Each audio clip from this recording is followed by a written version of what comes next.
हाँ जी, सत श्री अकाल जी सारिਆਂ ਨੂੰ। मैं ਤੁਹਾਡਾ अपना Jaspreet Singh attorney at law ਤੇ ਅੱਜ ਦਾ ਆਪਣਾ ਪ੍ਰੋਗਰਾਮ ਇਮੀਗ੍ਰੇਸ਼ਨ ਵੀਕਲੀ ਅਪਡੇਟਸ।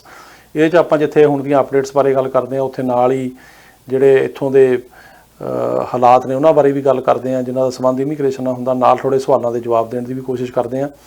ਸਾਰਿਆਂ ਤੋਂ ਪਹਿਲਾਂ ਆਪਾਂ ਅਪਡੇਟਸ ਦੀ ਗੱਲ ਕਰਦੇ ਹਾਂ ਤਾਂ ਇੰਪੋਰਟੈਂਟ ਅਪਡੇਟ ਡਾਕਾ ਬਾਰੇ ਆ। ਸੋ ਟੈਕਸਸ ਦੇ ਇੱਕ ਜੱਜ ਨੇ ਜਿਹੜਾ ਡਾਕਾ ਐਪਲੀਕੇਸ਼ਨਾਂ ਲੈਣੀਆਂ ਬੰਦ ਕਰ ਦਿੱਤੀਆਂ ਨੇ। ਉਹਨਾਂ ਨੇ ਆਰਡਰ ਕਰ ਦਿੱਤਾ ਬਾਈਡਨ ਐਡਮਿਨਿਸਟ੍ਰੇਸ਼ਨ ਨੂੰ ਕਿ ਐਪਲੀਕੇਸ਼ਨਾਂ ਨੂੰ ਅਪਰੂਵ ਕਰਨਾ ਵੀ ਬੰਦ ਕਰੋ ਅਤੇ ਨਵੀਆਂ ਐਪਲੀਕੇਸ਼ਨਾਂ ਜਿਹੜੀਆਂ ਨੇ ਉਹ ਲੈਣੀਆਂ ਬੰਦ ਕਰੋ। ਅਤੇ ਇਹ ਜਿਹੜਾ ਹੈਗਾ ਜੱਜ ਸਾਹਿਬ ਦਾ ਨਾਂ ਹੈਗਾ ਐਂਡਰਿਊ ਹੈਨਨ, ਇਹ ਟੈਕਸਸ ਦੇ ਜੱਜ ਨੇ। ਅਤੇ ਉਹਨਾਂ ਨੇ the federal judge in southern Texas on Friday ordered the Biden administration to stop granting new applications to Obama-era immigrant program. The order declared that the deferred action for childhood travel program known as DACA was created in violation of law. ਤੇ ਉਹ ਕਹਿੰਦੇ ਨੇ ਕਿ ਜਿਹੜਾ programme create ਕੀਤਾ ਗਿਆ ਕਾਨੂੰਨ ਦੇ ਉਲਟ ਸੀ, ਕਿਉਂਕਿ ਜਿਹੜਾ ਅਮਰੀਕਾ ਦਾ ਰਾਸ਼ਟਰਪਤੀ ਸੀ ਓਬਾਮਾ, ਉਹਦੇ ਕੋਲ ਪਾਵਰ ਨਹੀਂ ਸੀ ਇੱਦਾਂ ਦਾ ਕਰਨ ਦਾ ਹੀ। ਸਿਰਫ ਜਿਹੜੀ US ਕਾਂਗਰਸ ਹੈ ਉਹਦੇ ਕੋਲ ਹੀ ਪਾਵਰ ਹੈ ਇਸ ਕਿਸਮ ਦੇ ਜਿਹੜੇ ਕਾਨੂੰਨ ਪਾਸ ਕਰਨ ਦੀ। ਅਤੇ ਉਹਨਾਂ ਨੇ ਕਿਹਾ ਵੀ ਜਿਹੜਾ ਇਮੀਗ੍ਰੇਸ਼ਨ ਕਾਂਗਰਸ ਜਿਹੜੀ ਆ ਉਹੀ ਕਰ ਸਕਦੀ ਆ ਅਤੇ ਉਹ ਨਹੀਂ ਕਰ ਸਕਦੇ ਸੀ, ਇਸ ਕਰਕੇ ਉਹਨਾਂ ਨੇ ਜੋ ਵੀ ਕੀਤਾ ਉਹ ਗਲਤ ਕੀਤਾ ਅਤੇ ਉਹਨਾਂ ਨੇ ਇਹ ਪ੍ਰੋਗਰਾਮ ਬੰਦ ਕਰ ਦਿੱਤਾ। ਅਤੇ ਉਹਨਾਂ ਨੇ ਇਨ ਅ 5-page order Friday afternoon, US District Judge Andrew Hannon declared from the date forward the United States of America, its departments, agencies, officers, agents, employees are enjoined from administering the DACA program. ਉਹਨਾਂ ਨੇ ਕਿਹਾ ਵੀ ਗਾਂਹ ਵਾਸਤੇ ਡਾਕਾ programme ਦੀ ਜਿਹੜੀਆਂ ਐਪਲੀਕੇਸ਼ਨਾਂ ਨੇ ਉਹ ਤੁਸੀਂ ਨਹੀਂ ਲੈ ਸਕਦੇ ਅਤੇ ਤੁਸੀਂ ਇਹਨੂੰ ਅਪਰੂਵ ਨਹੀਂ ਕਰ ਸਕਦੇ। ਉੱਧਰੋਂ ਜਿਹੜੀ ਐਡਮਿਨਿਸਟ੍ਰੇਸ਼ਨ ਹੈਗੀ ਆ ਉਹਨੇ ਇਹ ਕਿਹਾ ਕਿ ਅਸੀਂ ਇਹ ਜਿਹੜੀ ਰੂਲਿੰਗ ਹੈ ਇਹਦੀ ਅਪੀਲ ਕਰਾਂਗੇ। ਜਿਹੜੀ ਹੈਗੀ ਆ 5th ਸਰਕਟ ਕੋਰਟ ਉੱਥੇ ਪੈਂਦੀ ਹੈ ਜਿਹਦੇ ਕਿ ਜੁਰਿਸਡਿਕਸ਼ਨ 'ਚ ਆਉਂਦਾ। ਇਹ ਕਹਿੰਦੇ ਵੀ ਅਸੀਂ ਉਹਦੇ ਵਿੱਚ ਇਹ ਅਪੀਲ ਕਰਾਂਗੇ ਕਿਉਂਕਿ ਪ੍ਰੈਜ਼ੀਡੈਂਟ ਬਾਈਡਨ ਨੇ ਵੀ ਕਿਹਾ ਦਾ ruling was deeply disappointing and relegates hundreds of thousands of young immigrants to an uncertain future. ਉਹਨਾਂ ਨੇ ਕਿਹਾ ਵੀ ਇਹ ਜਿਹੜੀ ਰੂਲਿੰਗ ਹੈ ਇਹਦੇ ਨਾਲ ਬਹੁਤ ਨੁਕਸਾਨ ਹੋਊਗਾ ਕਈ ਬੱਚਿਆਂ ਦਾ। ਅਤੇ ਇਹਦੀ ਹਿਸਟਰੀ ਜਿਹੜੀ ਆ ਉਹ ਵੀ ਤੁਹਾਨੂੰ ਥੋੜ੍ਹੀ ਦੱਸਦਾ ਕਿ ਇਹ ਪ੍ਰੈਜ਼ੀਡੈਂਟ ਓਬਾਮੇ ਨੇ ਇਹ ਕੀਤਾ ਸੀਗਾ ਇਹ ਪ੍ਰੋਗਰਾਮ। ਅਤੇ ਉਹਨਾਂ ਨੇ ਕਿਹਾ ਸੀਗਾ ਕਿ ਜਿਹੜੇ ਬੰਦੇ ਇੱਥੇ ਬੱਚੇ 18 ਸਾਲ ਤੋਂ ਘੱਟ ਆਏ ਆ ਉਹ ਇੱਥੇ ਰਹਿ ਸਕਦੇ, ਉਹਨਾਂ ਨੂੰ ਵਰਕ ਪਰਮਿਟ ਮਿਲਣਗੇ, ਡੈਪੂਟੇਸ਼ਨ ਨਹੀਂ ਲੱਗੇਗੀ। ਉਸ ਤੋਂ ਬਾਅਦ ਟਰੰਪ ਨੇ ਇਹਨੂੰ ਜਿਹੜਾ ਕੈਂਸਲ ਕੀਤਾ, ਰੋਕਿਆ, ਲੇਕਿਨ US ਸੁਪਰੀਮ ਕੋਰਟ ਕੋਲ ਚਲਾ ਗਿਆ। US ਸੁਪਰੀਮ ਕੋਰਟ ਨੇ ਪਿਛਲੇ ਸਾਲ ਕਿਹਾ ਵੀ ਜਿਹੜਾ ਟਰੰਪ ਨੇ ਰੋਕਿਆ ਉਹ ਗਲਤ ਤਰੀਕੇ ਨਾਲ ਰੋਕਿਆ, ਪ੍ਰੋਪਰ ਪ੍ਰੋਸੀਜਰ ਫੋਲੋ ਨਹੀਂ ਕੀਤਾ ਗਿਆ। ਉਹਨਾਂ ਨੇ ਫਿਰ ਇਹ ਪ੍ਰੋਗਰਾਮ ਚਾਲੂ ਕਰਤਾ ਅਤੇ ਹੁਣ ਇਹ ਪ੍ਰੋਗਰਾਮ ਜਿਹੜਾ ਹੈਗਾ ਉਹ ਚੱਲ ਰਿਹਾ ਸੀ। ਅਤੇ ਹੁਣ ਇਹ ਡਿਸਟ੍ਰਿਕਟ ਜੱਜ ਸਾਹਿਬ ਨੇ ਆਰਡਰ ਕਰਤਾ ਵੀ ਇਹ ਪ੍ਰੋਗਰਾਮ ਗਲਤ ਹੈ ਕਿਉਂਕਿ ਪ੍ਰੈਜ਼ੀਡੈਂਟ ਕੋਲ ਕੋਈ ਪਾਵਰ ਨਹੀਂ ਸੀ ਇਹ ਕਰਨ ਦੀ। ਉਹਨੇ ਕਿਹਾ ਵੀ ਇਹ ਪਾਵਰ ਜਿਹੜੀ US ਕਾਂਗਰਸ ਕੋਲ ਆ ਲਾ ਬਣਾਉਣ ਦੀ। ਪਰ ਸਰਕਾਰ ਨੇ ਕਿਹਾ ਵੀ ਅਸੀਂ 5th ਸਰਕਟ 'ਚ ਅਪੀਲ ਕਰਾਂਗੇ। ਉਹਦੇ ਨਾਲ ਨਾਲ ਪ੍ਰੈਜ਼ੀਡੈਂਟ ਬਾਈਡਨ ਨੇ ਕਾਂਗਰਸ ਨੂੰ ਵੀ ਕਿਹਾ ਵੀ ਲਾ ਪਾਸ ਕਰੋ। ਹੁਣ ਲਾ ਦੀ ਜਿਹੜੀ ਗੱਲ ਆ ਉਹ ਇਹ ਆ ਵੀ ਇਹ ਬਿੱਲ ਜਿਹੜਾ ਹੈਗਾ ਜਿਹੜਾ ਡਰੀਮਰਸ ਦਾ ਡਾਕਾ ਦਾ ਅਤੇ ਨਾਲੇ ਐਗਰੀਕਲਚਰ ਵਰਕਰ ਅਤੇ TPS ਦਾ, ਇਹ ਬਿੱਲ ਹਾਊਸ ਤੋਂ ਪਾਸ ਹੋ ਕੇ ਸੈਨੇਟ 'ਚ ਗਿਆ, ਪਰ ਸੈਨੇਟ ਨੇ ਅਜੇ ਤੱਕ ਪਾਸ ਨਹੀਂ ਕੀਤਾ, ਜੇ ਪੈਂਡਿੰਗ ਪਿਆ ਉੱਥੇ। ਸੋ ਹੁਣ ਦੇਖਣ ਵਾਲੀ ਗੱਲ ਇਹ ਆ ਕਿ ਇਹ ਸੈਨੇਟ ਕਦੋਂ ਕਰਦੀ ਆ। ਪਰ ਸੈਨੇਟ ਤੋਂ ਜਿਹੜੀ ਖਬਰ ਆ ਰਹੀ ਆ ਉਹ ਇਹ ਆ ਰਹੀ ਆ ਕਿ ਉਹ ਕਹਿ ਰਹੇ ਆ ਵੀ ਰੀਕਨਸੀਲੇਸ਼ਨ ਦੇ ਵਿੱਚ ਇਹਨੂੰ ਪਾਸ ਕਰਨ ਦੀ ਜਿਹੜੀ ਹੈਗੀ ਆ ਉਹ ਕੋਸ਼ਿਸ਼ ਕਰ ਰਹੇ ਨੇ, ਕਿਉਂਕਿ ਜਿਹੜਾ ਇਨਫਰਾਸਟਰਕਚਰ ਬਿੱਲ ਆ ਉਹ ਹੁਣ ਪਾਸ ਹੋਣਾ ਅਤੇ ਉਹਦੇ ਨਾਲ ਜੋੜ ਕੇ ਇਹਨੂੰ ਪਾਸ ਕਰਨ ਦੀ ਕੋਸ਼ਿਸ਼ ਆ। ਕਿਉਂਕਿ ਜੇ ਉਹ ਕਰਨਗੇ ਤਾਂ ਉਹਦੇ ਵਾਸਤੇ ਇਹਨਾਂ ਨੂੰ 60 ਜਿਹੜੇ ਹੈਗੇ ਆ ਉਹ ਸੈਂਟਰਾਂ ਦੀ ਸਪੋਰਟ ਨਹੀਂ ਚਾਹੀਦੀ, 50 ਚਾਹੀਦੇ ਆ। ਸੋ ਰੀਕਨਸੀਲੇਸ਼ਨ ਪ੍ਰੋਸੈਸ ਦੇ ਨਾਲ ਇਨਫਰਾਸਟਰਕਚਰ ਦੇ ਬਿੱਲ ਦੇ ਨਾਲ ਜੋੜ ਕੇ ਕਰਨ ਦੀ ਕੋਸ਼ਿਸ਼ ਕੀਤੀ ਜਾ ਰਹੀ ਆ ਕਿ ਜੇ ਪਾਸ ਹੁੰਦਾ ਉਹਦੇ ਨਾਲ ਇਹਨੂੰ ਜੋੜ ਦਿਓ। ਅਤੇ ਜੇ ਇੱਦਾਂ ਕਰ ਦਿੰਦੇ ਨੇ ਤਾਂ ਉਹਦੇ ਨਾਲ ਇਹ ਬਿੱਲ ਪਾਸ ਹੋਣ ਦੀ ਉਮੀਦ ਕਾਫੀ ਹੈ, ਜੇ ਉੱਦਾਂ ਨਹੀਂ ਕਰਦੇ ਤਾਂ ਇਹ ਬਿੱਲ ਪਾਸ ਹੋਣ ਦੀ ਉਮੀਦ ਇੰਨੀ ਨਹੀਂ ਹੈ। ਅਤੇ ਇਹਦੇ ਨਾਲ ਨਾਲ ਜਿਹੜੀ ਅਗਲੀ ਖਬਰ ਹੈਗੀ ਆ ਇੰਪੋਰਟੈਂਟ, ਉਹ ਇਹ ਹੈਗੀ ਆ ਕਿ ਜਿਹੜੀ ਅਟਾਰਨੀ ਜਨਰਲ ਗਾਰਲੈਂਡ ਨੇ ਇਮੀਗ੍ਰੇਸ਼ਨ ਜੱਜਾਂ ਨੂੰ ਅਤੇ BIA ਨੂੰ ਪਾਵਰ ਦੇ ਦਿੱਤੀ ਆ ਕਿ ਉਹ ਐਡਮਿਨਿਸਟ੍ਰੇਟਿਵਲੀ ਕਲੋਜ਼ ਜਿਹੜੇ ਕੇਸ ਆ ਉਹ ਕਰ ਸਕਦੇ ਆ ਜਿਨ੍ਹਾਂ ਤੱਕ ਉਹਨਾਂ ਨੂੰ ਲੱਗਦਾ ਕਿ ਡਿਪੋਰਟ ਕਰਨ ਦੀ ਲੋੜ ਨਹੀਂ। ਅਤੇ ਇਹ ਜਿਹੜੀ ਪਿਛਲੀ ਐਡਮਿਨਿਸਟ੍ਰੇਸ਼ਨ ਸੀਗੀ ਉਹਦੇ ਵਿੱਚ ਜਿਹੜੇ ਅਟਾਰਨੀ ਜਨਰਲ ਸੈਸ਼ਨ ਸੀਗੇ ਉਹਨਾਂ ਨੇ ਇੱਕ ਓਪੀਨੀਅਨ ਜਾਰੀ ਕੀਤਾ ਸੀ ਮੈਟਰ ਆਫ ਕੈਸਟਰੋ ਟਰਮ 'ਚ। ਉਹਨਾਂ ਨੇ ਕਿਹਾ ਸੀ ਕਿ ਜਿਹੜੇ ਇਮੀਗ੍ਰੇਸ਼ਨ ਜੱਜ ਨੇ ਜਾਂ BIA ਉਹਨਾਂ ਕੋਲ ਕੋਈ ਪਾਵਰ ਹੀ ਹੈ ਨਹੀਂ ਕਿਸੇ ਕੇਸ ਨੂੰ ਐਡਮਿਨਿਸਟ੍ਰੇਟਿਵਲੀ ਕਲੋਜ਼ ਕਰਨ ਦਾ। ਅਤੇ ਉਹ ਜਿਹੜਾ ਆਰਡਰ ਸੀਗਾ ਉਹਨੂੰ ਹੁਣ ਦੇ ਅਟਾਰਨੀ ਜਨਰਲ ਨੇ ਜਿਹੜਾ ਰੱਦ ਕੀਤਾ ਅਤੇ ਉਹਨਾਂ ਨੇ ਆਰਡਰ ਕੀਤਾ Attorney General Garland order IJs and BIA to evaluate requests for administrative closure under standards in place before Castro term was set। ਉਹਨਾਂ ਨੇ ਕਿਹਾ ਵੀ ਇਸ ਕੇਸ ਤੋਂ ਪਹਿਲਾਂ ਜਿਹੜਾ ਸਟੈਂਡਰਡ ਸੀ ਉਹਨੂੰ ਰੱਖ ਕੇ ਅਤੇ ਜੇ ਉਹ ਚਾਹੁਣ ਤਾਂ ਕੇਸ ਜਿਹੜੇ ਹੈਗੇ ਆ ਐਡਮਿਨਿਸਟ੍ਰੇਟਿਵਲੀ ਕਲੋਜ਼ ਕੀਤੇ ਜਾ ਸਕਦੇ ਆ। ਇਹਦਾ ਜ਼ਿਆਦਾ ਅਸਰ ਉਹਨਾਂ ਕੇਸਾਂ ਤੇ ਪਏਗਾ ਜਿਹੜੇ ਕਿ ਵਿਆਹ ਕਰਾਉਂਦੇ US ਸਿਟੀਜ਼ਨ ਦੇ ਨਾਲ, ਉਹਨਾਂ ਦੇ ਕੇਸ ਚੱਲਦੇ ਨੇ, ਜਾਂ ਜਿਹੜੇ U ਵੀਜ਼ੇ ਵਾਲੇ ਆ, ਜਾਂ ਕਈਆਂ ਨੇ ਵਾਇਲੈਂਸ ਅਗੇਂਸਟ ਵੂਮਨ ਐਕਟ ਤੇ ਅਪਲਾਈ ਕੀਤਾ, ਉਹਨਾਂ ਨੂੰ ਇਹਦਾ ਫਾਇਦਾ ਹੋਏਗਾ। ਸੋ ਇਹ ਕਾਫੀ ਜਿਹੜੀ ਇੰਪੋਰਟੈਂਟ ਰੂਲਿੰਗ ਹੈਗੀ ਆ। ਇਹਦੇ ਨਾਲ ਜਿਹੜੇ ਮਤਲਬ ਸਿਟੀਜ਼ਨਸ਼ਿਪ ਦੇ ਕੇਸ ਨੇ ਉਹਨਾਂ ਬਾਰੇ ਵੀ ਦੱਸਦਾ ਕਿ ਉਹਨਾਂ ਦੀ ਜਿਹੜੀ ਪ੍ਰੋਸੈਸਿੰਗ ਥੋੜੀ ਤੇਜ਼ ਕਰ ਰਹੀ ਹੈ ਗੌਰਮੈਂਟ। ਵੈਸੇ ਹੁਣ ਅਜੇ 10 ਮਹੀਨੇ ਤੋਂ 1 ਸਾਲ ਦਾ ਟਾਈਮ ਲੱਗ ਰਿਹਾ, ਪਰ ਸਰਕਾਰ ਦੀ ਕੋਸ਼ਿਸ਼ ਹੈ ਵੀ ਜਿੰਨਾ ਵੀ ਤੇਜ਼ ਹੋ ਸਕੇ ਉਹ ਕਰੀਏ। ਤੇ ਇਹਦੇ ਨਾਲ ਜਿਹੜੀਆਂ ਬਾਰਡਰ ਕ੍ਰਾਸਿੰਗਸ ਨੇ ਉਹਦੇ ਬਾਰੇ ਵੀ ਇਹਨਾਂ ਨੇ ਜਿਹੜਾ ਹੁਣ ਆਰਡਰ ਕੀਤੇ ਨੇ ਕਿ 300 ਦਿਨ ਦੇ ਵਿੱਚ ਜਿਹੜੇ ਆਉਂਦੇ ਉਹਨਾਂ ਦਾ ਫੈਸਲਾ ਹੋਵੇ। ਜਿਹੜੇ ਫੈਮਲੀਜ਼ ਨਾਲ ਆਉਂਦੇ ਆ ਉਹਨਾਂ ਨੂੰ 72 ਘੰਟੇ ਦੇ ਵਿੱਚ ਜਿਹੜਾ ਛੱਡਿਆ ਜਾ ਸਕਦਾ। ਤੇ ਇਹਦੇ ਨਾਲ ਅਸੀਂ ਆਪਣੇ ਵੱਲੋਂ ਜਿਹੜੀ ਕੋਸ਼ਿਸ਼ ਕਰ ਰਹੇ ਹਾਂ ਕਿ 2 ਗੱਲਾਂ ਦੀ ਜਿਹੜੀ ਫੈਡਰਲ ਗੌਰਮੈਂਟ ਦੇ ਕੋਲ ਤੇ ਉਹਦੇ ਬਾਰੇ ਅਸੀਂ ਕਈ ਲੀਡਰਾਂ ਨੂੰ ਮਿਲੇ ਹਾਂ ਤੇ ਹੁਣ ਗਾਂਹ ਨੂੰ ਵੀ ਮਿਲਣ ਜਾ ਰਹੇ ਹਾਂ। ਪਹਿਲਾ ਕਿ ਜਿਹੜੇ ਪੋਲੀਟੀਕਲ ਅਸਾਈਲਮ ਦੇ ਵਰਕ ਪਰਮਿਟ ਨੇ ਲੋਕਾਂ ਦੇ ਨੂੰ 8-8 ਮਹੀਨੇ ਲੱਗਦੇ ਆ, 10-10 ਵੀ ਔਰ ਨਿਊ ਹੋਣ ਵਾਸਤੇ ਜਿਹੜਾ ਘੱਟ ਟਾਈਮ ਲੱਗਣਾ ਚਾਹੀਦਾ, ਟਾਈਮ ਬਹੁਤ ਜ਼ਿਆਦਾ ਬੜੀ ਜ਼ਿਆਦਤੀ ਆ। ਦੂਸਰਾ ਕਿ ਜਿਹੜੇ ਇੰਡੀਆ ਦੇ ਵਿੱਚ ਇਮੀਗ੍ਰੈਂਟ ਵੀਜ਼ਾ ਲੈਣ ਲਈ ਮੁੰਬਈ ਜਾਣਾ ਪੈਂਦਾ, ਉਹ ਵੀ ਗਲਤ ਹੈ, ਕਿਉਂਕਿ ਜਿਹੜਾ ਬੰਬੇ ਬਹੁਤ ਦੂਰ ਪੈਂਦਾ ਪੰਜਾਬ ਵਾਲਿਆਂ ਨੂੰ, ਜੇ ਦਿੱਲੀ ਹੋ ਜਾਵੇ ਬੈਟਰ ਆ। ਉਹਦੇ ਬਾਰੇ ਅਸੀਂ ਕਈ ਲੀਡਰਾਂ ਨੂੰ ਮਿਲੇ ਹਾਂ। ਅਸੀਂ ਜਿਹੜੇ ਹਾਊਸ ਦੇ ਸਪੀਕਰ ਨੇ ਨੈਂਸੀ ਪੈਲੋਸੀ ਉਹਨਾਂ ਨੂੰ ਵੀ ਮਿਲੇ ਹਾਂ। ਉਹਦੇ ਨਾਲ ਕਈ ਕਾਂਗਰਸਮੈਨਾਂ ਨੂੰ ਮਿਲੇ ਹਾਂ। ਜਿਹੜੇ ਸੈਨੇਟਰ ਹੈਗੇ ਨੇ ਕੈਲੀਫੋਰਨੀਆ ਤੋਂ ਐਲੈਕਸ ਬੜੀਲਾ, ਉਹਨਾਂ ਨਾਲ ਵੀ ਮੈਂ ਗੱਲ ਕੀਤੀ ਆ। ਅਗਲੇ ਹਫ਼ਤੇ ਸਾਡੀਆਂ ਹੋਰ ਮੀਟਿੰਗਸ ਨੇ, ਤਾਂ ਇਹਦੇ ਬਾਰੇ ਉਹਨਾਂ ਨੂੰ ਅਸੀਂ ਲਿਖ ਕੇ ਲੈਟਰ ਵੀ ਦਿੱਤੀ ਆ। ਤਾਂ ਹੁਣ ਇਹਨੂੰ ਪਰਸਿਊ ਕਰ ਰਹੇ ਹਾਂ। ਜੇ ਇਹ 2 ਗੱਲਾਂ ਕਿਸੇ ਤਰੀਕੇ ਦੇ ਨਾਲ ਹੱਲ ਹੋ ਜਾਣ ਤਾਂ ਉਹ ਜ਼ਿਆਦਾ ਬੈਟਰ ਹੈ। ਮੈਂ ਆਪਣੇ ਤੌਰ 'ਤੇ ਕੋਸ਼ਿਸ਼ ਕਰ ਰਿਹਾ। ਸੋ ਪਿਛਲੇ ਹਫ਼ਤੇ ਤਕਰੀਬਨ 4 ਜਿਹੜੇ ਮੇਨ ਲੀਡਰ ਨੇ, ਜਿਨ੍ਹਾਂ ਵਿੱਚ ਨੈਂਸੀ ਪੈਲੋਸੀ ਹਾਊਸ ਦੇ ਸਪੀਕਰ ਆ, ਉਹਨਾਂ ਨਾਲ ਗੱਲਬਾਤ ਹੋਈ ਹੈ। LA 'ਚ ਐਲੈਕਸ ਬੜੀਲੇ ਉਹਨਾਂ ਨਾਲ ਹੋਈ ਆ, 2 ਕਾਂਗਰਸਮੈਨਾਂ ਨਾਲ ਹੋਈ ਆ। ਸੋ ਇਹਦੇ ਬਾਰੇ ਮੈਂ ਆਪਣੇ ਵੱਲੋਂ ਪੂਰੀ ਕੋਸ਼ਿਸ਼ ਕਰ ਰਿਹਾ ਕਿ ਹੋ ਜਾਵੇ। ਤੇ ਹੁਣ ਸਮਾਂ ਹੋ ਗਿਆ ਤੁਹਾਡੇ ਸਵਾਲਾਂ ਦੇ ਜਵਾਬ ਦੇਣ ਦਾ। ਤੇ ਇਹਦੇ ਬਾਰੇ ਮੈਂ ਸਾਰਿਆਂ ਤੋਂ ਪਹਿਲਾਂ ਤਾਂ ਤੁਹਾਡਾ ਬੜਾ ਧੰਨਵਾਦੀ ਹਾਂ ਕਿ ਤੁਸੀਂ ਜਿਹੜਾ ਹੈਗਾ ਇਹਨੂੰ ਇੰਨਾ ਲਾਈਕ ਕਰਦੇ ਹੋ ਸਾਡੇ ਪ੍ਰੋਗਰਾਮ ਨੂੰ। ਤੇ ਇਸੇ ਤਰ੍ਹਾਂ ਹੀ ਲਾਈਕ ਕਰਦੇ ਰਹੋ, ਸ਼ੇਅਰ ਕਰਦੇ ਰਹੋ। ਪਹਿਲਾ ਸਵਾਲ ਹੈਗਾ ਕਿ ਉਹਨਾਂ ਨੇ ਇਹ ਕਿਹਾ ਕਿ F4 ਕੈਟੇਗਰੀ ਜਿਹੜੀ ਆ 2004 ਨਵੰਬਰ ਦਾ ਲੱਗਿਆ, ਅਜੇ ਤੱਕ ਇੰਟਰਵਿਊ ਨਹੀਂ ਆਈ। F4 ਕੈਟੇਗਰੀ 'ਚ ਤਾਂ ਵੀਰ ਜੀ ਹੁਣ ਚੱਲ ਰਿਹਾ ਹੈਗਾ ਇਸ ਟਾਈਮ 15 ਅਗਸਤ 2005। ਸੋ ਤੁਹਾਨੂੰ ਪਤਾ ਕਰਨਾ ਚਾਹੀਦਾ। ਹੁਣ ਤਾਂ ਸਾਲ ਓਵਰ ਹੋ ਗਿਆ, ਹੁਣ ਤਾਂ 2005 ਦੇ ਕੇਸ ਚੱਲ ਰਹੇ, ਤੁਹਾਡੀ 4 ਦੀ ਇੰਟਰਵਿਊ ਨਹੀਂ ਆਈ। ਤੁਸੀਂ ਉਹਨਾਂ ਨੂੰ ਇਨਕੁਆਇਰੀ ਕਰੋ, ਈਮੇਲ ਕਰੋ, ਪਤਾ ਕਰੋ।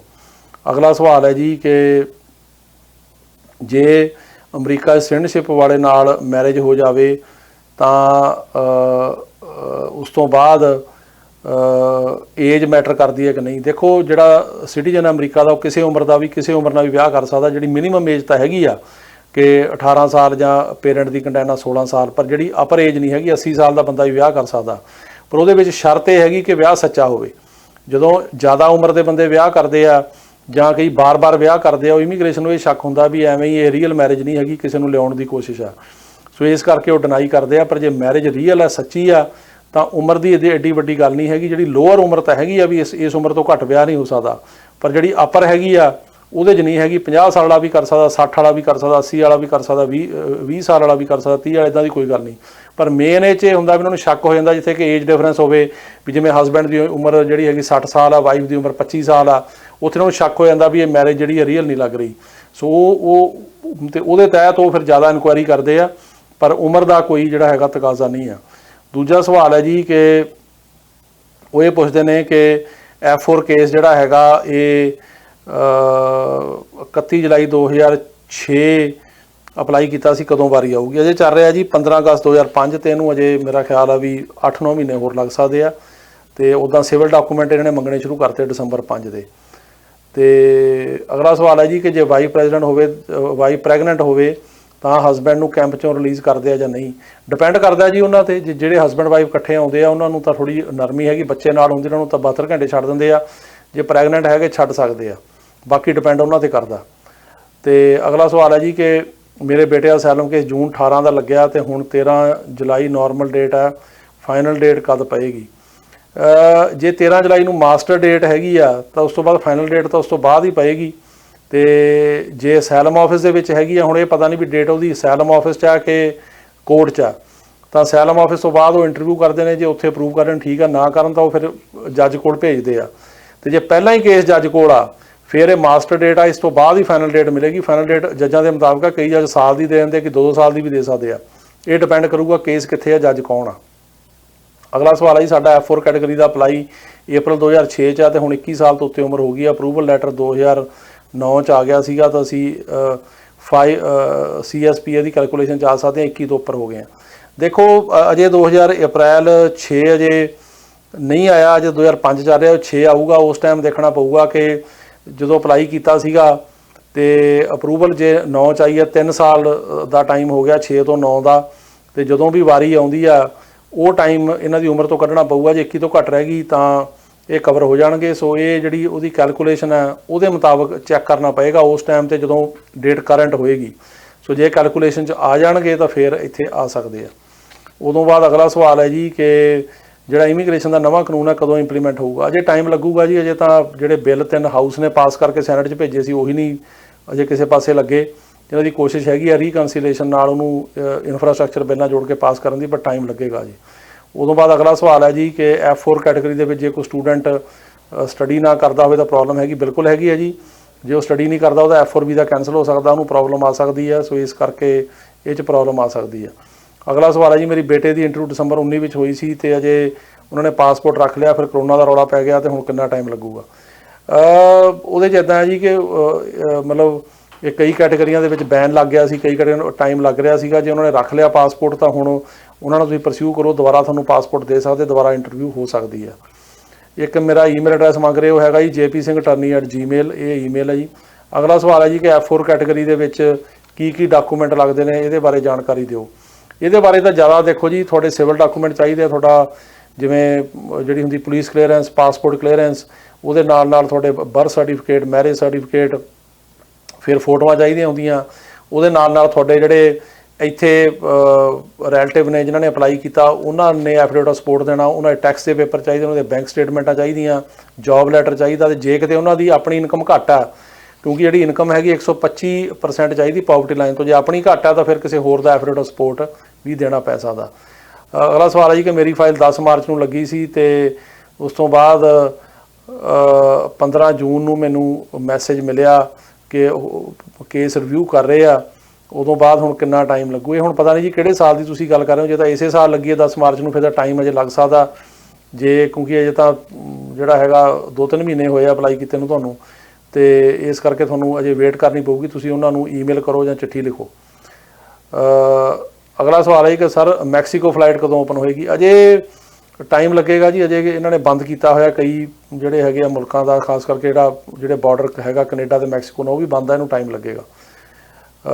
ਅਗਲਾ ਸਵਾਲ ਹੈ ਜੀ ਕਿ F4 ਕੈਟਾਗਰੀ 5 'ਚ ਅਪਲਾਈ ਕੀਤਾ ਜੀ ਮੇਰੇ ਸਿਸਟਰ ਇਨ ਲਾਅ ਨੇ, ਤੇ ਪਰ ਉਹ ਅਮਰੀਕਾ ਨਹੀਂ ਗਏ ਤੇ ਉਹ ਹੁਣ ਉਹਨਾਂ ਦੇ ਕੋਈ ਮੈਡੀਕਲ ਰੀਜ਼ਨ ਸੀਗੇ ਤੇ ਹੁਣ ਕੀ ਹੋ ਸਕਦਾ? ਦੇਖੋ ਇਸ ਤਰ੍ਹਾਂ ਆ ਵੀ ਜੇ ਅਪਲਾਈ ਕੀਤਾ ਸੀਗਾ ਜੁਲਾਈ 5 'ਚ ਤੇ ਉਹਨਾਂ ਦੀ ਇੰਟਰਵਿਊ ਆਈ ਹੈਗੀ ਆ, ਉਹ ਨਹੀਂ ਜਾਣਾ ਚਾਹੁੰਦੇ। ਸੋ ਜਿਹੜਾ ਹੁਣ ਐਪਲੀਕੈਂਟ ਆ ਮੇਨ, ਉਹਨੂੰ ਤਾਂ ਵੀਜ਼ਾ ਲੈਣਾ ਹੀ ਪਊਗਾ। ਇਹ ਨਹੀਂ ਹੋ ਸਕਦਾ ਵੀ ਜਿਹੜਾ ਮੇਨ ਐਪਲੀਕੈਂਟ ਆ ਜਾਂ ਮੇਨ ਜਿਹੜਾ ਰੈਸੀਪੀਐਂਟ ਆ ਜਿਹਦਾ ਉਹਨਾਂ ਨੇ ਅਪਲਾਈ ਕੀਤਾ, ਬੈਨੀਫੀਸ਼ਰੀ ਜਿਹਨੂੰ ਅਸੀਂ ਕਹਿੰਦੇ ਆ, ਤੇ ਜੇ ਉਹ ਨਹੀਂ ਲੈਂਦਾ ਤਾਂ ਉਹਦੇ ਗਾਂਹ ਡਿਪੈਂਡੈਂਟ ਲੈ ਲੈਂਦੇ ਆ ਵੀ ਉਹ ਕਹਿੰਦਾ ਮੈਂ ਤਾਂ ਜਾਣਾ ਨਹੀਂ ਤੇ ਮੇਰੇ ਹਸਬੈਂਡ ਨੂੰ ਜਾਂ ਬੱਚਿਆਂ ਨੂੰ ਦੇ ਦਿਓ। ਇੱਦਾਂ ਨਹੀਂ ਹੋਣਾ, ਉਹ ਸਾਰੀ ਫੈਮਿਲੀ ਨੂੰ ਲੈਣਾ ਪੈਣਾ। ਉਦੋਂ ਬਾਅਦ ਉਹ ਵੀਜ਼ਾ ਲੈ ਕੇ ਆ ਜਾਣ। ਜੇ ਇੱਥੇ ਨਹੀਂ ਰਹਿਣਾ ਚਾਹੁੰਦੇ ਤਾਂ ਉਹਨੂੰ ਵੀਜ਼ੇ ਨੂੰ ਸਰੈਂਡਰ ਕਰ ਸਕਦੇ ਆਪਣੇ ਗ੍ਰੀਨ ਕਾਰਡ ਨੂੰ, ਪਰ ਜੇ ਉਹਨਾਂ ਨੇ ਲੈਣਾ ਤਾਂ ਫਿਰ ਬਾਕੀਆਂ ਨੂੰ ਵੀ ਨਹੀਂ ਮਿਲ ਸਕਦਾ। ਅਗਲਾ ਸਵਾਲ ਹੈ ਜੀ ਕਿ ਮੇਰੀ ਸਿਸਟਰ ਨੇ ਮੇਰੀ ਆਪਣੀ ਜਨਵਰੀ 2020 'ਚ ਕੀਤੀ ਆ ਤੇ ਮੇਰੀ ਸਿਸਟਰ ਦੀ ਫੀਸ ਮੰਗੀ ਆ ਉਹਨਾਂ ਨੇ ਤੇ ਐਕਸੈਪਟ ਹੋ ਗਈ ਆ, ਤੇ ਮੈਂ ਅਨਮੈਰਿਡ ਹਾਂ ਤੇ ਮੇਰੀ ਏਜ 39 ਹੈ, ਮਾਤਾ ਪਿਤਾ ਗ੍ਰੀਨ ਕਾਰਡ ਹੋਲਡਰ ਨੇ, ਤੇ ਕੀ ਉਹ ਮੈਨੂੰ ਅਪਲਾਈ? ਦੇਖੋ ਇਸ ਤਰ੍ਹਾਂ ਵੀ ਤੁਹਾਡੇ ਜੇ ਹੁਣ ਸਿਟੀਜ਼ਨ ਸਿਸਟਰ ਨੇ ਤੁਹਾਡਾ 20 'ਚ ਅਪਲਾਈ ਕੀਤਾ ਤਾਂ ਬਹੁਤ ਟਾਈਮ ਲੱਗਣਾ। ਜੇ F4 ਕੈਟਾਗਰੀ ਨੂੰ 2005 ਚੱਲ ਰਿਹਾ, 15 ਸਾਲ ਲੱਗਣਗੇ। ਤੇ ਤੁਹਾਡੇ ਜੇ ਪੇਰੈਂਟਸ ਗ੍ਰੀਨ ਕਾਰਡ ਹੋਲਡਰ ਨੇ ਤੁਹਾਡਾ ਅਪਲਾਈ ਕਰ ਸਕਦੇ ਨੇ ਜਿਹੜੇ, ਜੇ ਤੁਸੀਂ ਅਨਮੈਰਿਡ ਹੋ ਤਾਂ। ਤੇ ਉਹਦੇ 'ਚ ਤਕਰੀਬਨ ਜਿਹੜੀ ਉਹ ਕੈਟਾਗਰੀ ਹੈਗੀ ਆ ਉਹ F2B ਕੈਟਾਗਰੀ ਆ। ਉਹ 'ਚ ਹੁਣ ਇਸ ਟਾਈਮ 15 ਸਤੰਬਰ 2015 ਚੱਲ ਰਿਹਾ, ਉਹਨੂੰ ਤਕਰੀਬਨ 6 ਸਾਲ ਲੱਗ ਰਹੇ, ਟਾਈਮ ਘੱਟ ਲੱਗ ਰਿਹਾ, ਪਰ ਉਹਦੀ ਇੱਕੋ ਹੀ ਸ਼ਰਤ ਹੈ ਵੀ ਅਨਮੈਰਿਡ ਰਹਿਣਾ ਪੈਂਦਾ। ਤੇ ਉਸ ਤੋਂ ਇਲਾਵਾ ਅਗਲਾ ਸਵਾਲ ਹੈ ਜੀ, ਉਹ ਇਹ ਕਹਿ ਰਹੇ ਆ ਕਿ ਸਿਟੀਜ਼ਨਸ਼ਿਪ ਅਪਲਾਈ ਕੀਤੀ ਨੂੰ ਸਾਨੂੰ 8 ਮਹੀਨੇ ਤੋਂ ਉੱਪਰ ਹੋ ਗਏ, ਕਦੋਂ ਡੇਟ ਆਏਗੀ? ਇਹਨੂੰ ਅੱਜ ਕੱਲ੍ਹ 10 ਤੋਂ 12 ਮਹੀਨੇ ਲੱਗ ਰਹੇ, ਪਰ ਸਰਕਾਰ ਤੇਜ਼ ਕਰਨ ਦੀ ਕੋਸ਼ਿਸ਼ ਕਰ ਰਹੀ ਆ ਤੇ ਇਹਨੂੰ ਤੁਹਾਨੂੰ ਜਿਹੜੀ ਇੰਟਰਵਿਊ ਡੇਟ ਆਏਗੀ, ਕਿਉਂਕਿ ਟਾਈਮ ਲੱਗ ਰਿਹਾ ਇਸ ਕਰਕੇ ਜਿਹੜਾ ਕਾਫੀ ਬੈਕਲੌਗ ਪਿਆ। ਪਰ ਤੁਸੀਂ ਪਤਾ ਕਰਨਾ ਤਾਂ ਉਹਨਾਂ ਨੂੰ ਤੁਸੀਂ ਈਮੇਲ ਜਾਂ ਚਿੱਠੀ ਜਿਹੜੀ ਆ ਉਹ ਲਿਖ ਸਕਦੇ ਹੋ। ਇਸ ਤੋਂ ਬਾਅਦ ਅਗਲਾ ਸਵਾਲ ਹੈ ਜੀ, ਉਹ ਇਹ ਕਹਿ ਰਹੇ ਆ ਕਿ ਸਾਡਾ ਜਿਹੜਾ ਅਸੈਲਮ ਦਾ ਕੇਸ ਹੈ ਉਹਦਾ ਵਰਕ ਪਰਮਿਟ ਅਪਲਾਈ ਕੀਤੇ ਨੂੰ ਸਾਨੂੰ 8 ਮਹੀਨੇ ਹੋ ਗਏ, ਅਜੇ ਤੱਕ ਕੁਛ ਨਹੀਂ ਆਇਆ। ਦੇਖੋ ਇਸ ਤਰ੍ਹਾਂ ਹੈ ਕਿ ਜਿਹੜਾ ਵਰਕ ਪਰਮਿਟ ਆ ਇਹਨੂੰ ਕਾਫੀ ਟਾਈਮ ਲੱਗ ਰਿਹਾ, 8 ਤੋਂ 10 ਮਹੀਨੇ ਲੱਗ ਰਹੇ। ਇਹਦੇ ਬਾਰੇ ਮੈਂ ਦੱਸ ਕੇ ਹਟਿਆ ਵੀ ਅਸੀਂ ਅਮਰੀਕਨ ਸਰਕਾਰ ਕੋਲ ਕੋਸ਼ਿਸ਼ ਕਰ ਰਹੇ ਹਾਂ ਕਿ ਟਾਈਮ ਘਟੇ। ਇੱਕ ਇਹਦੀ ਕੋਸ਼ਿਸ਼ ਕਰ ਰਹੇ ਹਾਂ, ਇੱਕ ਜਿਹੜੇ ਅੰਬੈਸੀ ਪੰਜਾਬ ਵਾਲਿਆਂ ਨੂੰ ਮੁੰਬਈ ਜਾਣਾ ਪੈਂਦਾ, ਬੰਬੇ ਜਾਣਾ ਪੈਂਦਾ, ਬਹੁਤ ਦੂਰ ਪੈਂਦਾ, ਜੇ ਦਿੱਲੀ ਇੰਟਰਵਿਊ ਹੋ ਜਾਵੇ ਤਾਂ ਬੈਟਰ ਆ, ਉਹਦੀ ਕੋਸ਼ਿਸ਼ ਕਰ ਰਹੇ ਹਾਂ। ਇਹ 2 ਕੈਟਾਗਰੀਆਂ 'ਤੇ ਸਾਡੀ ਗੱਲਬਾਤ ਚੱਲ ਰਹੀ ਹੈ। ਅਸੀਂ ਤਕਰੀਬਨ 4 ਲੀਡਰਾਂ ਨੂੰ ਆਹ ਵੀਕ ਮਿਲੇ ਆ, ਅਗਲੇ ਵੀਕ ਵੀ ਮੀਟਿੰਗਾਂ ਨੇ। ਸੋ ਕੋਸ਼ਿਸ਼ ਕਰ ਰਹੇ ਹਾਂ ਜੇ ਕਿਸੇ ਤਰੀਕੇ ਦੇ ਨਾਲ ਇਹ ਮਸਲਾ ਜਿਹੜਾ ਹੈਗਾ ਉਹ ਹੱਲ ਹੋਵੇ। ਇਹਦੇ ਨਾਲ ਅਗਲਾ ਸਵਾਲ ਹੈ ਜੀ, ਉਹ ਇਹ ਕਹਿ ਰਹੇ ਆ ਕਿ ਸਾਡਾ ਜਿਹੜਾ ਅਸੈਲਮ ਦੀਆਂ ਜਿਹੜੀਆਂ ਫਾਈਨਲ ਡੇਟਾਂ ਹੈਗੀਆਂ ਉਹ 2024-25 ਜਿਹੜੀਆਂ ਪੈ ਰਹੀਆਂ ਉਹ ਪਹਿਲਾਂ ਹੋ ਸਕਦੀਆਂ। ਰਿਕੁਐਸਟ ਕੀਤੀ ਜਾ ਸਕਦੀ ਹੈ ਜੀ ਪਹਿਲਾਂ ਕਰਨ ਦੀ, ਪਰ ਅੱਗੇ ਹੁਣ ਇਮੀਗ੍ਰੇਸ਼ਨ ਜੱਜ ਦੀ ਮਰਜ਼ੀ ਆ। ਪਰ ਤੁਸੀਂ ਆਪਣੇ ਵੱਲੋਂ ਟਰਾਈ ਕਰ ਸਕਦੇ ਹੋ, ਕਹਿ ਸਕਦੇ ਹੋ ਕਿ ਇਹਨਾਂ ਨੂੰ ਪਹਿਲਾਂ ਕਰ ਦਿਓ, ਪਰ ਉਹ ਜ਼ਰੂਰੀ ਨਹੀਂ ਹੁੰਦਾ ਕਿ ਪਹਿਲਾਂ ਕਰਨ। ਤੇ ਲੇਕਿਨ ਟਰਾਈ ਕੀਤੀ ਜਾ ਸਕਦੀ ਆ। ਉਹ ਡੇਟਾ ਇਸ ਕਰਕੇ ਜਾ ਦਿੰਦੇ ਨੇ ਕਿ ਤੁਹਾਨੂੰ ਪਤਾ ਹੀ ਹੈ ਪਿੱਛੇ ਸਿਚੁਏਸ਼ਨ ਕੀ ਰਹੀ ਹੈ, ਉਹਦੇ ਕਰਕੇ ਕੋਰਟਾਂ ਬੰਦ ਰਹੀਆਂ। ਅਜੇ ਵੀ ਜਿਹੜੀਆਂ ਕੋਰਟਾਂ ਨੇ ਉਹ ਮਾਸਟਰ ਡੇਟਾ ਜਿਹੜੀਆਂ ਨੇ ਉਹ ਨਹੀਂ ਕਰ ਰਹੀਆਂ, ਉਹ ਅੱਗੇ ਦੇ ਰਹੇ ਨੇ, ਫਾਈਨਲ ਕਰ ਰਹੇ ਨੇ। ਜ਼ਿਆਦਾ ਜਿਹੜੇ ਜੱਜ ਨੇ ਉਹ ਮਾਸਟਰ ਡੇਟਾ ਜਿਹੜੀਆਂ ਹੈਗੀਆਂ ਰਿਟਨ ਪਲੀਡਿੰਗਸ ਲੈ ਰਹੇ ਨੇ ਵੀ ਲਿਖ ਕੇ ਸਾਨੂੰ ਭੇਜੋ। ਤੇ ਅਗਲਾ ਕੁਐਸਚਨ ਹੈਗਾ ਜੀ, ਉਹ ਇਹ ਕਹਿ ਰਹੇ ਆ ਕਿ ਜਦੋਂ ਤੁਸੀਂ US ਸਿਟੀਜ਼ਨ ਦੇ ਨਾਲ ਵਿਆਹ ਕਰਦੇ ਹੋ ਤੇ ਅੱਜ ਕੱਲ੍ਹ ਕਿੰਨਾ ਟਾਈਮ ਲੱਗ ਰਿਹਾ। ਦੇਖੋ ਉਹਦਾ ਜਿਹੜੀ ਫਸਟ ਪ੍ਰੈਫਰੈਂਸ ਕੈਟਾਗਰੀ ਹੈ, ਟਾਈਮ ਤਾਂ ਉਹਦਾ ਘੱਟ ਹੈ ਕਿ ਉਹਦੇ 'ਚ ਕੋਈ ਪ੍ਰਾਇਓਰਟੀ ਤਾਂ ਹੈ ਨਹੀਂ ਵੀ ਆਹ ਸਾਲ ਚੱਲ ਰਿਹਾ ਕਿ 2016 ਚੱਲ ਰਿਹਾ ਕਿ 15 ਕਿ 20 ਚੱਲ ਰਿਹਾ, ਉਹ ਤਾਂ ਕਰੰਟ ਆ। ਲੇਕਿਨ ਕਰੰਟ ਦੀ ਪ੍ਰੋਸੈਸਿੰਗ ਨੂੰ ਜ਼ਿਆਦਾ ਟਾਈਮ ਲੱਗਿਆ ਪਿਛਲੇ ਸਾਲ ਬੈਕਲੌਗ ਕਰਕੇ, ਕਿਉਂਕਿ ਜਿਹੜੇ ਕੇਸ ਅਪਲਾਈ ਹੋਏ ਸੀ ਪਿਛਲੇ ਸਾਲ ਪੈਂਡੈਮਿਕ ਦੌਰਾਨ, ਉਹ ਕੇਸ ਜਿਹੜੇ ਨੇ ਅਜੇ ਪਹਿਲਾਂ ਉਹ ਕੱਢਣੇ ਆ, ਫਿਰ ਨਵੇਂ ਆ, ਉਹਨੂੰ 1.5 ਤੋਂ 2 ਸਾਲ ਲੱਗ ਰਹੇ ਆ। ਤੇ ਜਿਹੜੇ ਗ੍ਰੀਨ ਕਾਰਡ ਹੋਲਡਰ ਨੂੰ ਉਸ ਤੋਂ ਜ਼ਿਆਦਾ ਟਾਈਮ ਲੱਗ ਰਿਹਾ, ਜਿਹੜਾ ਸਿਟੀਜ਼ਨ ਤੋਂ ਵੀ। ਪਰ ਇਹ ਟਾਈਮ ਜਿਹੜਾ ਹੈਗਾ ਉਹ ਪਰ ਇਹਦੀ ਜਿਹੜੀ ਪ੍ਰੋਸੈਸਿੰਗ ਟਾਈਮ ਹੈ ਉਹ ਕਿਉਂਕਿ ਕਰੰਟ ਆ, ਉਹਦੇ ਕਰਕੇ ਵੇਟ ਜਿਹੜੀ ਆ ਉਹ ਸਿਰਫ ਐਡਮਿਨਿਸਟ੍ਰੇਸ਼ਨ ਦੀ ਵੇਟ ਹੈਗੀ ਆ, ਐਡਮਿਨਿਸਟ੍ਰੇਟਿਵ ਪ੍ਰੋਸੈਸਿੰਗ ਦੀ। ਉਹ ਹੁਣ ਕਿੰਨਾ ਕੁ ਟਾਈਮ ਲੱਗਦਾ ਇਹਦੇ ਬਾਰੇ ਕੁਝ ਕਹਿ ਨਹੀਂ ਸਕਦੇ। ਤੇ ਆਮ ਤੌਰ 'ਤੇ ਜਿਹੜਾ ਹੁਣ ਟਾਈਮ ਹੈ ਇਸ ਟਾਈਮ 'ਤੇ ਉਹ ਤਕਰੀਬਨ 1.5 ਸਾਲ ਤੱਕ ਦਾ ਟਾਈਮ ਲੱਗ ਰਿਹਾ, ਜਿਹੜਾ ਕਿਸੇ ਟਾਈਮ 'ਤੇ 8 ਤੋਂ 10 ਮਹੀਨੇ ਲੱਗਦੇ ਸੀ।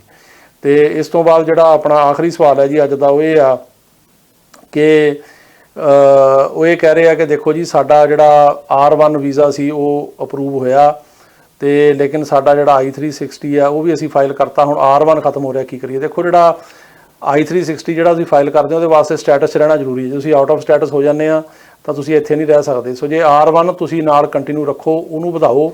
ਜੇ ਉਹ ਖਤਮ ਹੋ ਗਿਆ ਤਾਂ ਉਹਨੂੰ ਉਸ ਤੋਂ ਪਹਿਲਾਂ ਰਿਨਿਊ ਕਰਾਓ। ਜੇ ਰਿਨਿਊ ਹੋ ਨਹੀਂ ਸਕਦਾ ਤੁਹਾਨੂੰ ਫਿਰ ਆਪਣੀ ਕੰਟਰੀ ਵਾਪਸ ਜਾਣਾ ਪੈਣਾ। ਜੇ R1 ਖਤਮ ਹੋ ਗਿਆ ਤੇ ਤੁਸੀਂ ਉੱਦਾਂ ਹੀ ਰਹੀ ਜਾਂਦੇ ਆ, ਤੁਹਾਨੂੰ ਇੱਥੇ ਫਿਰ ਗ੍ਰੀਨ ਕਾਰਡ ਜਿਹੜਾ ਉਹ ਨਹੀਂ ਮਿਲ ਸਕਦਾ। ਸੋ ਇਹ ਸੀ ਤੁਹਾਡੇ ਸਵਾਲਾਂ ਦੇ ਜਵਾਬ, ਤੇ ਆਸ ਹੈ ਕਿ ਤੁਹਾਨੂੰ ਪ੍ਰੋਗਰਾਮ ਪਸੰਦ ਆਇਆ ਹੋਵੇਗਾ। ਅਗਲੇ ਵੀਕ ਇਸੇ ਤਰ੍ਹਾਂ ਹੀ ਮਿਲਾਂਗੇ ਇਸੇ ਪ੍ਰੋਗਰਾਮ ਦੇ ਵਿੱਚ। ਤੇ ਤੁਹਾਡਾ ਸਾਰਿਆਂ ਦਾ ਬਹੁਤ ਬਹੁਤ ਧੰਨਵਾਦ। ਤੇ ਮੇਰੇ ਫ਼ੋਨ ਨੰਬਰ ਜਾਂ ਈਮੇਲ ਜਿਹੜੀ ਹੈਗੀ ਆ ਉਹ ਹੈਗੀ ਹੈ, ਜੇ ਕੋਈ ਸਵਾਲ ਪੁੱਛਣਾ ਤੁਸੀਂ ਪੁੱਛ ਸਕਦੇ ਹੋ। ਬਾਕੀ ਬੈਟਰ ਇਹੀ ਹੈ ਤੁਸੀਂ ਇਹਦੇ ਥੱਲੇ ਵੀਡੀਓ ਸਵਾਲ ਲਿਖ ਕੇ ਪਾਓ, ਉਹਦਾ ਜਵਾਬ ਮੈਂ ਜ਼ਰੂਰ ਦਿੰਦਾ। ਤੇ ਮੈਂ ਤੁਹਾਨੂੰ ਅਗਲੇ ਵੀਕ ਤੁਹਾਡੇ ਜਿਹੜੇ ਹੈਗੇ ਸਵਾਲਾਂ ਦੇ ਜਵਾਬ ਦੇਣ ਦੀ ਕੋਸ਼ਿਸ਼ ਕਰੂੰਗਾ। ਸਤਿ ਸ਼੍ਰੀ ਅਕਾਲ ਜੀ।